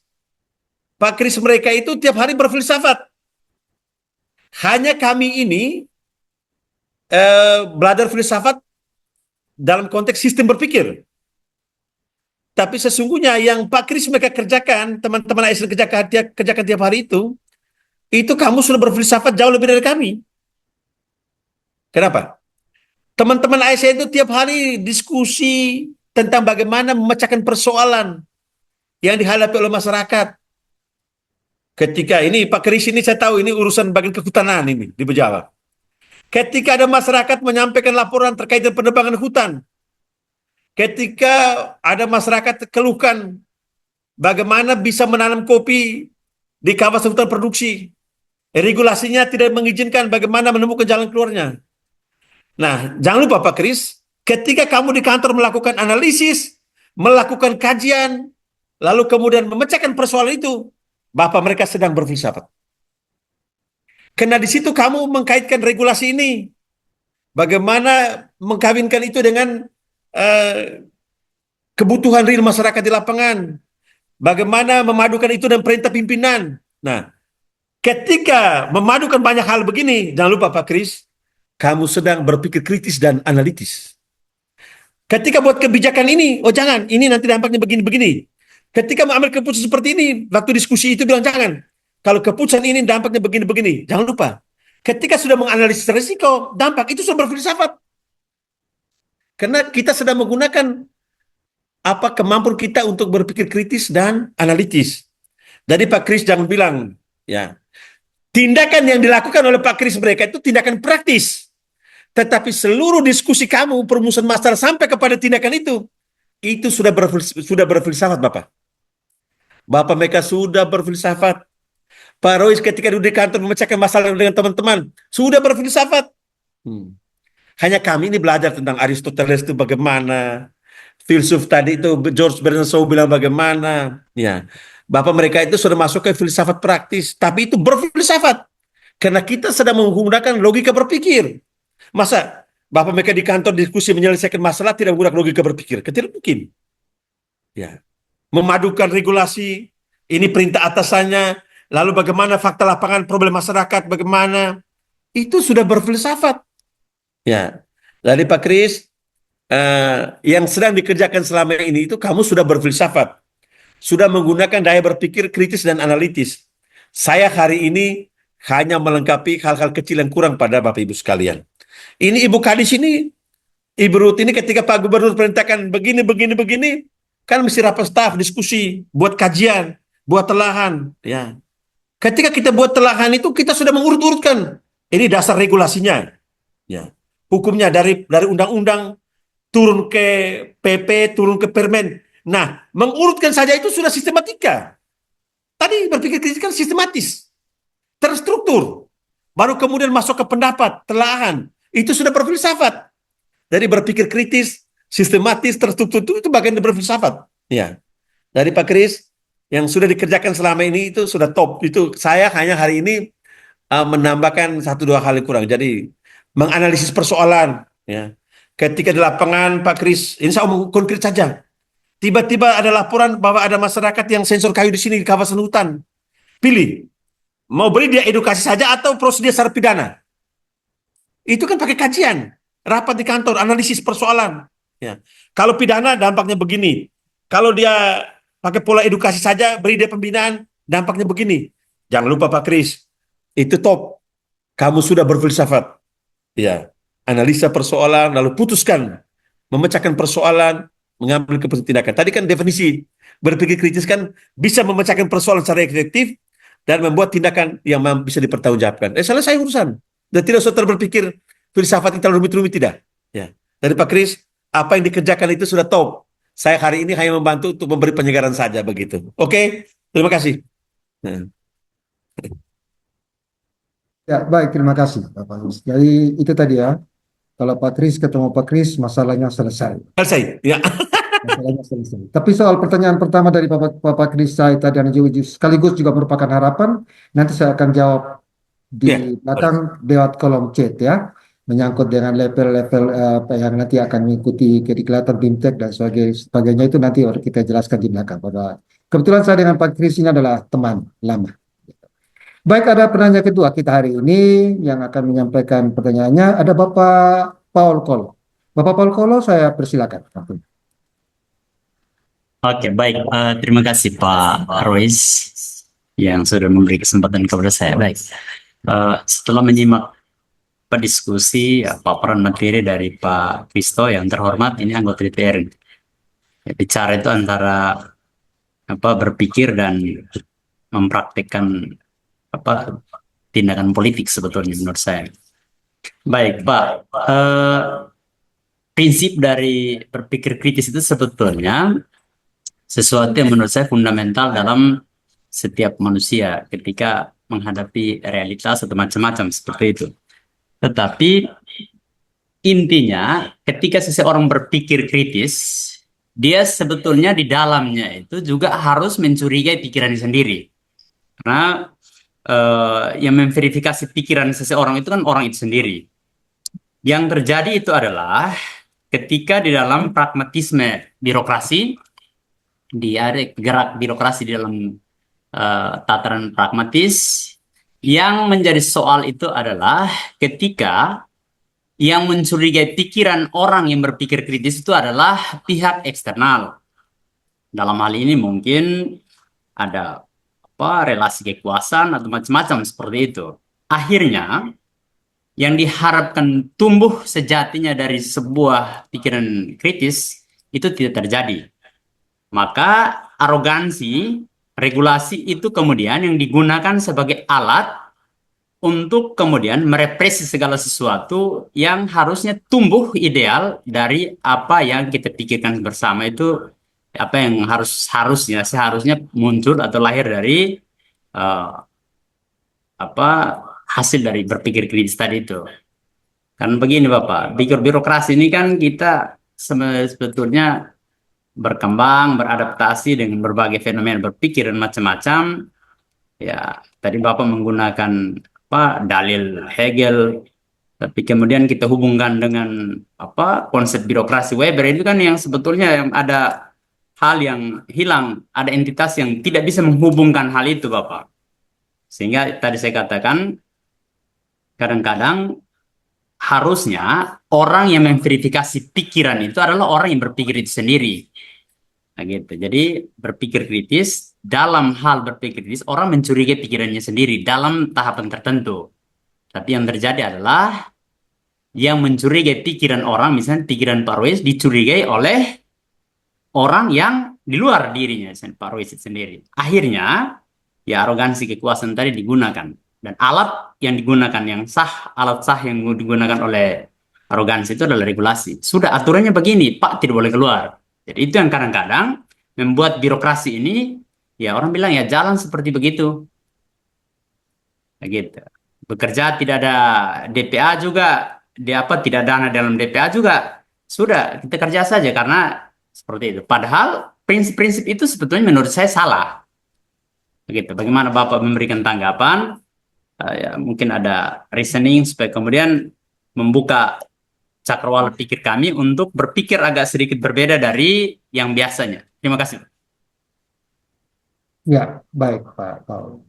Itu tadi ya cukup banyak yang terselubung dari penyampaian Pak Paul tadi. Silakan saja langsung Bapak Kristo untuk bisa ditanggapi. Baik, terima kasih Pak Paul, salam. Terima kasih untuk masukan kritis untuk melengkapi diskusi kita pada hari ini. Ya, jadi karena kemampuan berpikir kritis itu adalah sesuatu yang intrinsik dalam kodrat manusia, saya sepakat ini sungguhnya sesuatu yang fundamental. Ya, dan ketika Pak Paul menggunakan terminologi di mana seseorang itu sesungguhnya itu mesti seseorang yang menguji, ya.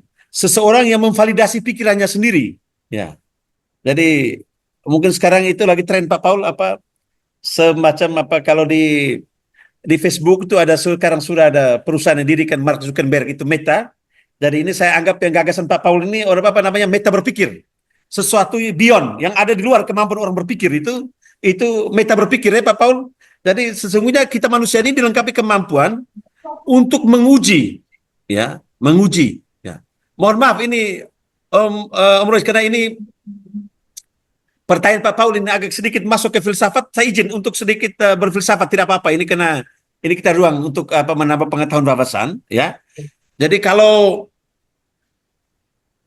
mengikuti teori fenomenologi Husserl itu mestinya pikiran kita itu kita buat jarak dengan diri kita sendiri untuk kita evaluasi, kita analisis sendiri begitu. Nah, itu yang benar supaya pikiran yang kita hasilkan itu semakin berkualitas. Yang menguji itu adalah kita diri sendiri yang memvalidasi, yang menguji pikiran kita. Ya, yang mencurigai, yang sanksi terhadap pikiran kita itu mestinya diri kita sendiri. Itu yang benar. Ya.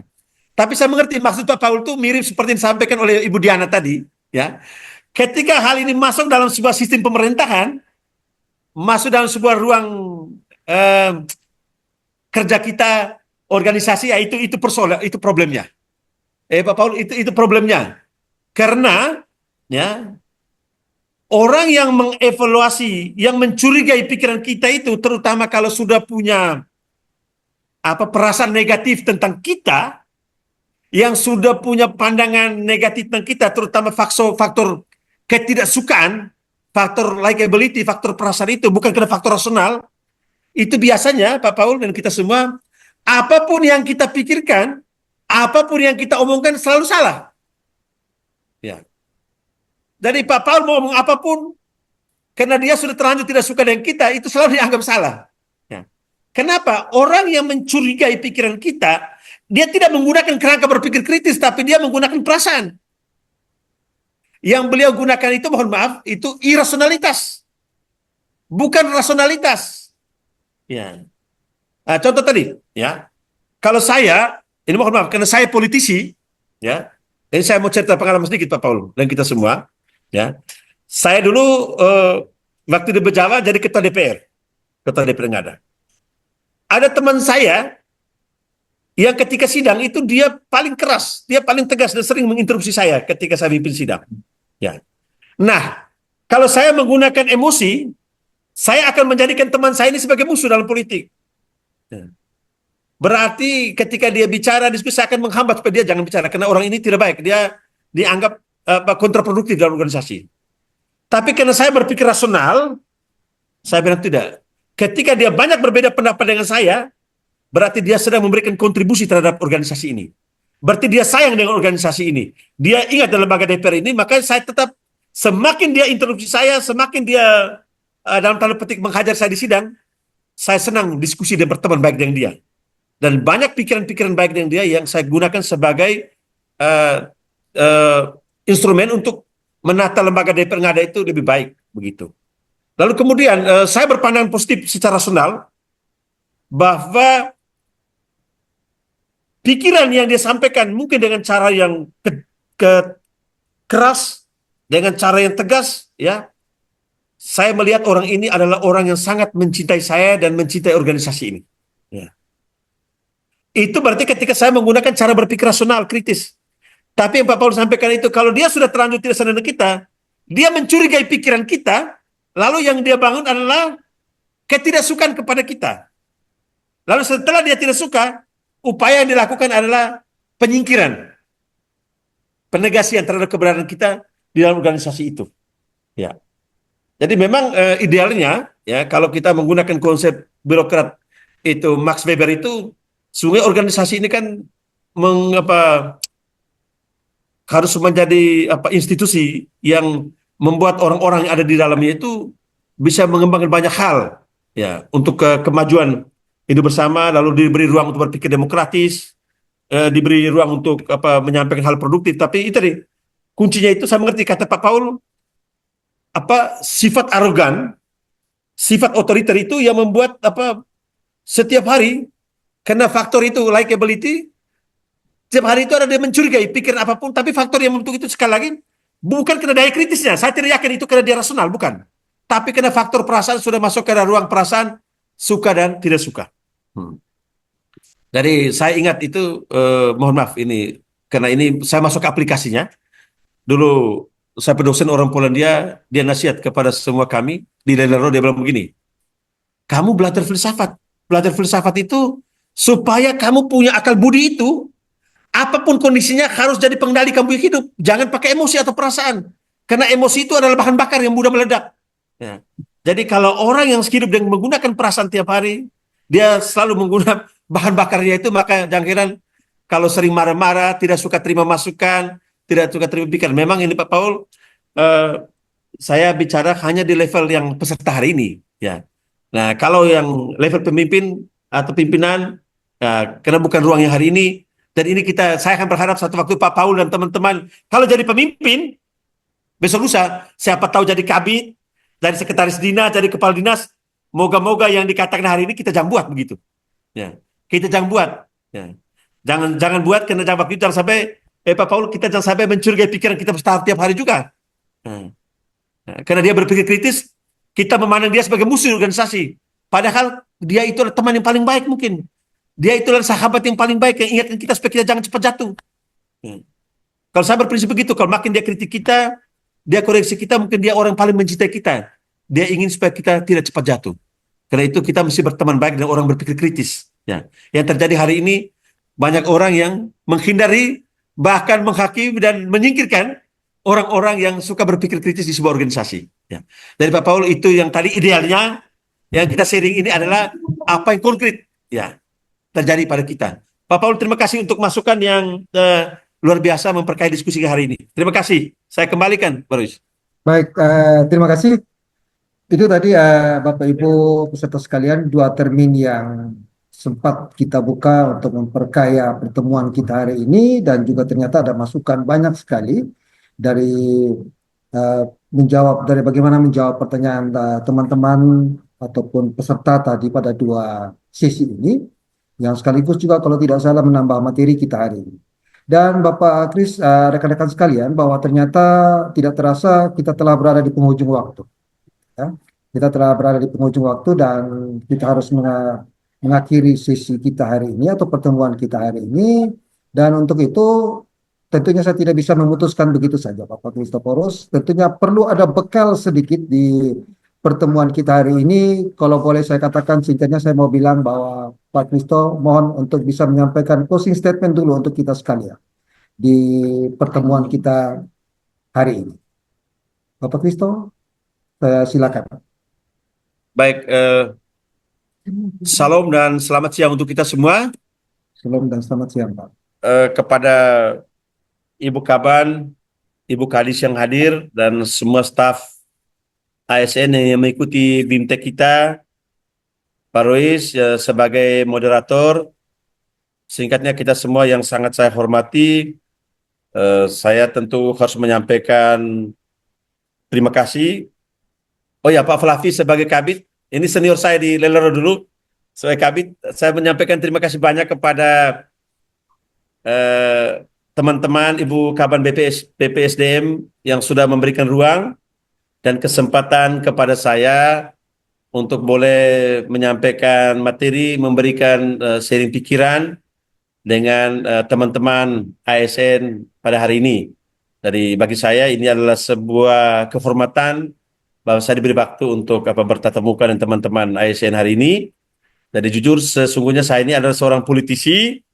Jadi saya bahagia bahwa saya kemudian bisa masuk memberikan pikiran ke hal-hal yang bersifat teknis, administratif untuk teman-teman sekalian. Ya.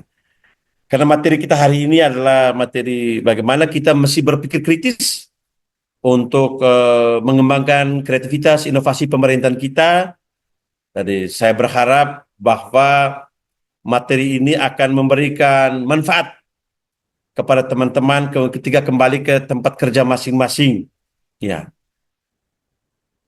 Sesuai dengan diskusi kita tadi, tentu tidak semua orang mau berpikir kritis, rasional, analitis, ya.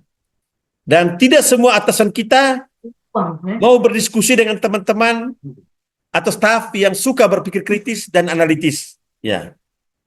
Saya pesan kepada teman-teman kita semua, teman-teman semua, pertama-tama kemampuan berpikir kritis ini kita jadikan sebagai kompetensi, kekuatan untuk diri kita masing-masing. Ya. Prinsipnya kita bekerja di mana saja, kita di tempat di tugas apapun, tetap menggunakan ini karena ini adalah kecakapan. Ini kemampuan kompetensi yang harus kita miliki ketika hidup di sebuah era, di sebuah dunia yang sekarang ini berubah dengan cepat. Ya. Saya sering goyang dengan banyak teman. Sekarang sudah ada robot yang katanya cerdas. Sekarang ada AI, Artificial Intelligence, yang katanya hebat sekali. Tapi saya tetap berpandangan bahwa manusia tetap lebih cerdas dari robot. Manusia tetap lebih pintar dari robot karena robot diciptakan manusia dan dikendalikan oleh manusia. Hanya manusia yang berpengetahuan, manusia yang berkesadaran. Robot tidak punya itu. Robot tidak punya. Dan saya harap pikiran saya kali ini bisa memberi manfaat kepada teman-teman ASN. Ya. Jadi mohon maaf mungkin kalau di sana sini saya menggunakan terminologi filsafat, memang karena berpikir kritis ini tidak bisa lepas dari dunia filsafat atau cara berpikir filsafat yang kami miliki. Ya. Kami tetap memberikan dukungan, motivasi kepada teman-teman, tetap semangat di tempat tugas masing-masing. Jadi mohon maaf, mungkin dalam penyampaian saya tidak berkenan di hati Bapak-Bapak semua, saudara-saudariku, atau tidak memenuhi ideal atau harapan dari para peserta hari. Saya mohon maaf, tapi minimal saya bisa berkontribusi untuk berdialog atau diskusi dengan teman-teman. Saya bukan pemilik kebenaran, saya ini adalah bagian dari upaya pencarian kebenaran bersama-sama kita hari ini. Ya, jadi habis. Bisa, masih Pak. Silakan Bapak. Oh ya, jadi mohon maaf kalau di sana sini masih ada kekurangan. Semoga ke depan kita bisa berdiskusi pada lain waktu dan kesempatan. Kepada Roy sebagai moderator, terima kasih banyak dan salam sejahtera, salam hormat, salam sehat untuk semua peserta BIMTEK. Untuk Ibu Kaban, terima kasih sekali lagi. Abang saya, Pak Lafi, sebagai Pak Kabit, terima kasih untuk pertemuan hari ini. Dan terima kasih untuk diskusi, masukan dari teman-teman yang sudah kita saling diskusi tadi. Terima kasih banyak juga untuk memperkaya pikiran saya. Selamat siang, Tuhan memberkati kita semua. Saya kembalikan, Pak Rus. Ya. Baik, terima kasih Bapak Kristo yang sudah meluangkan waktu untuk berkomunikasi, memberikan muatan pada kita sekalian dalam materi kita pada sore hari ini. Ya, mohon maaf juga Bapak Kristo jika dalam pertemuan hari ini sebetulnya kami ingin menunjukkan bahwa keinginan rekan-rekan kita untuk join bersama-sama dengan kita sekalian ini tadinya ada 100 lebih, tapi ternyata sampai dengan saat ini ada 55 saja yang join, dan bahkan tidak menutup kemungkinan di beberapa tempat ada yang sementara bersatu di dalam atau melaksanakan classical room dengan satu tayangan begitu Bapak Kristo. Dan tentunya Bapak Kristo, pertemuan kita hari ini saya kira bukan juga pertemuan yang terakhir ya. Kita masih berharap bahwa kita akan bertemu lagi dalam pertemuan-pertemuan selanjutnya, tentunya ya dalam suasana yang lebih baik. Mungkin itu Bapak Kristo, terima kasih banyak sekali lagi atas nama keseluruhan kami yang menjadi peserta di BIMTEK ini atau yang merupakan bagian dari BIMTEK ini. Kami menyampaikan terima kasih dan selamat, semoga sukses dalam setiap tugas. Mungkin itu. Baik Bapak Ibu peserta sekalian, izin saya menyapa lagi di sore hari ini. Kita ternyata sudah berada di penghujung. Saya mohon maaf sebelum sekali lagi Bapak Ibu jika mungkin dalam termin yang saya lakukan tadi untuk 2 termin itu saya membatasi benar-benar dengan konsekuensi dengan waktu yang sangat terbatas. Mungkin hanya 2 termin yang saya buka, terus kemudian saya tidak memberi kesempatan untuk mengcounter kembali, mengirimkan kembali pertanyaan tambahan. Saya batasi benar-benar di 2 sisi itu dengan maksud biar kita efisien terhadap waktu. Baik Bapak Ibu, sebelum kita mengakhiri pertemuan kita di hari ini, saya mohon sekali lagi Bapak Ibu kita coba untuk lihat kembali di LMS kita. Mohon untuk Bapak Ibu mengisi data peserta di situ yang sekaligus mengisi absensi kehadiran kita. Gitu ya. Termasuk juga teman-teman yang mungkin kesulitan untuk join. Mohon nanti untuk bisa join kembali di LMS, tolong untuk mengisi daftar hadirnya, dan tentunya setelah sesi hari ini, Bapak Ibu kita akan kembali lagi di pertemuan besok paginya. Besok pagi itu kita akan bertemu dalam Zoom meeting yang sama dengan ID meeting yang sama pada pukul 8.00 Dan kemudian itu di materi pertama besok itu kita sudah masuk dengan materi berpikir inovatif dan kolaboratif dengan pembicara tamu kita atau narasumber tamu kita Bapak Wildian Ronald Ota. Besok pagi pukul 8. Dan selanjutnya terus kita akan maraton untuk menyelesaikan tahapan BIMTEK kita sampai dengan hari selanjutnya sesuaikan dengan jadwal yang sudah ada. Sekali lagi Bapak Ibu, terima kasih untuk kebersamaan kita sore hari ini. Dari pagi sampai dengan sore hari ini, salah kata, salah ucap itu merupakan bagian dari kekurangan saya. Mohon maaf sebelumnya. Dan apabila di sana sini masih terjadi kekurangan, saya berupaya untuk bisa memenuhinya sehingga segala sesuatu yang merupakan persyaratan ataupun kehendak kita bersama bisa kita penuhi minimal dalam BIMTEK berpikir kritis ini. Terima kasih untuk perhatian kita sekalian. Selamat sore dan sampai jumpa kembali Oke, terima besok kasih pagi. semua. Salam. Oke. Shalom.